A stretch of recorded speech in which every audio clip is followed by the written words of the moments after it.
Let's put these back over here somewhere.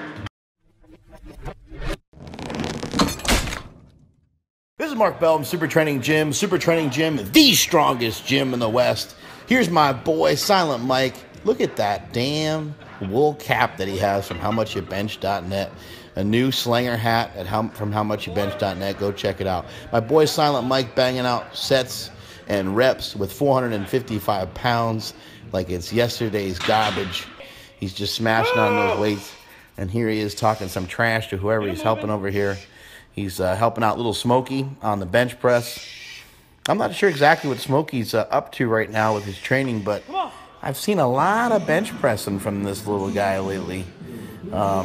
Smokey is on a mission to get those pecs bigger, to increase the size of those pecs, and to increase the size of his checks.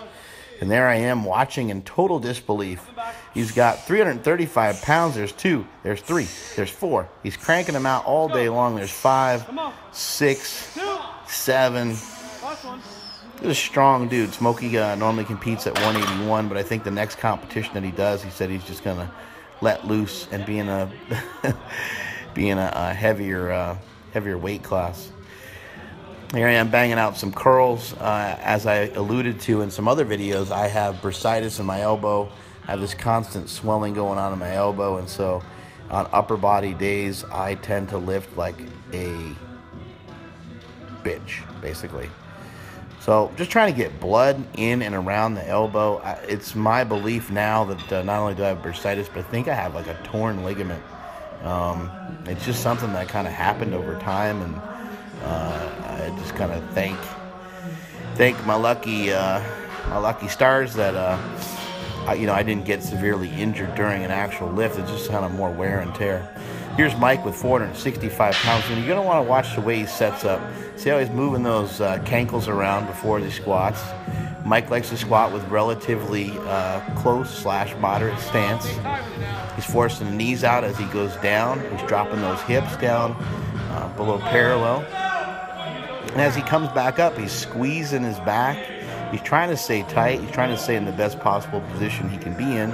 But at this stage in the game and this many sets and reps into the workout, he's already done a lot of work. He's already done a lot of volume. And so he's starting to get a little fatigued. And when you get fatigued is when you start to tilt over a little bit. Those were still really clean, considering the amount of sets and reps that he did. And that is about the way that you want your lift to look. You want to lift like Mike. It's important that you do so, because not only are you trying to get stronger, but you're trying to also lift better. And it's something that people are not keeping in mind enough. Here's Smokey banging out some reps, but still there hasn't been any sloppy reps. That was sloppy rep. But still, for the most part, most of those reps are still pretty clean. And that's what you're going to want to do to build strength. It has to be a commitment to not just building strength, but to building a better you, building a better person, building better form, building better technique. There I am just benching with some chains. I figured if I benched with some chains, the weight being light at the bottom may ease up on the elbow and stuff like that. Got some slingshotting going on right here. We got David banging out some slingshot work. You guys probably haven't seen him in a ton of other videos. He's been around. He's been in some videos. He's been on some. Oh, look at Silent Mike. There we go, Mikey. Excellent technique. Perfect. That form and technique was on point. Look at this guy. I don't want to miss my anabolic window. After this, I'll start doing my dips in incline bench. What was he eating? Meatball? The hell are these guys doing? You can see Smokey trying to get into that. Smokey's been banging out some more dips and stuff lately. I think he's trying to get a bigger bench press. And that's what this guy's up to. You can see the size of those pecs, man. Stretching out the front of that ST shirt. Dips are a great exercise, great assistance movement for bench press. Those of you that can do them, you should be doing them. helps build up the shoulders, helps build up the chest, helps build up the triceps, and really kind of helps with just being able to, you want to have exercises where you can get a lot of work in, and something like a dip, something like a pull-up, something like a push-up, any sort of body weight related exercises, step-ups, lunges for the lower body, things of that nature, are great exercises and great movements because you get a lot of reps in, and acts as a good cool down from your workout. As you are working out longer, as your workout progresses into the 20, 30, 40-minute range, your intensity is going to start to drop down at some point. You can't always just lift full blast and super heavy for the entire workout. There's Sandy, aka Silent Mike's girlfriend, banging out some benching. Got some people visiting all over the world, really. It's a Supertraining gym. People come from all over the place to visit our gym, and got new people in there all the time that want to take pictures. Oh man, it's January 1, so I'm a little yawning over here. Every 40 seconds, Tired. 5 reps. 10 seconds! Not sure what Smokey's yelling about, but here goes Filipino Thunder. 365 pounds, repping it out like it ain't no thing. Marcus benched over 500 pounds in his last meet, and I'm thinking the way that he's built momentum with his bench press, I feel like he's going to be in the 520-pound range. That is an all-time PR for him. I expect him to make it pretty easily because he's inside the wall of the Supertraining gym, which have magical powers. So here we have this big ogre who visited the gym, and he's going with some big weights there. Looks like he's got like 6 something on the bar here. 5. What does he have? 5 plates. 4, 5. He's got like 565, 575 on there, something like that.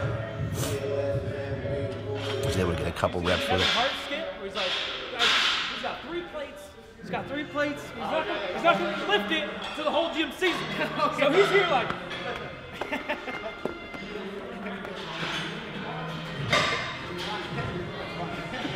He goes on for like 10 minutes just acting like he's about to lift it. Silent Mike telling a Kevin Hart joke. And here we got some more slanging. Banging out some slingshot bench press. That's the full bore slingshot. Has a contoured feel to it on the arms, angled, kind of an angled sleeve. Many of us use a slingshot at Supertraining gym after our main work is done. Here I am still trying to get some work in with this crusty elbow. In comparison to previous weeks where I didn't do anything, this day felt about the same. The elbow is just, it's in a lot of pain. I didn't comb my beard out. So lifting versus not lifting kind of seems the same, and that's how I kind of came to the conclusion that I think I may have something torn or screwed up in there. I can't seem to figure out a way to manage it. I can't manage it with lifting. I can't manage it with stretching. I can't manage it with massage, active release. I've done literally everything you can think of to try to make this go away, and nothing is, absolutely nothing is helping.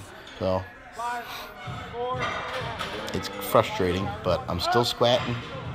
I'm still deadlifting. But for many of us, the slingshot's just used at the end of a training session. When we already busted out a lot of sets and reps for the day, we'll throw a slingshot on and we'll just get more work in. More reps, more sets, big checks, big pecs. I'm not sure what Marcus is looking for there. Whoa! I never know what's happening with these guys. Silent Mike on that bench press. He's got 325 pounds there.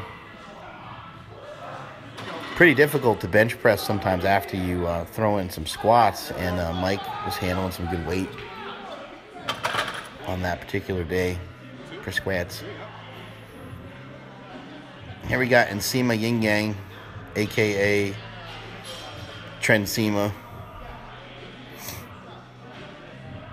Nsima has been working hard on his bench, and last meet he missed a 400-pound bench, but I wouldn't be surprised to see him next time on the platform get a 30 or 40-pound PR on that bench press. Callie doing some partial range of motion deadlifts, sumo style. Right now in her programming, she's kind of doing more reps in her training right now because she doesn't really have a contest quite lined up yet. And here we got Sandy banging out some of them squats. People ask a lot of questions about, throwing on a lifting belt. Like, when should you throw on a lifting belt? I always tell people the best thing to do is just kind of use it as needed. So if your back hurts for that particular day, you may throw it on a little earlier. A good reference point for when you should put your your belt on in your training could be 75 to 80%. You could also do things in your training where you test yourself, or not even test yourself so much as push yourself on a weekly basis each week to do a little bit more without the belt. So for example, let's say that you can squat 400 pounds. Look at the size of the pecs on this guy. Trying to get Sandy. If you can squat 400 pounds, maybe, trying to get Sandy's attention over there. It's clearly working. Look at those pecs. If you could squat 400, you'd want to try to just push up the amount of warm-up weight you could use each week without the belt. So you would obviously do the bar and do a plate and so on, go through your normal warm-up. But when you get to like 315, maybe you do 315 for a triple with no belt, and then maybe you do 365 for a double with no belt, and then maybe you get into your main working sets.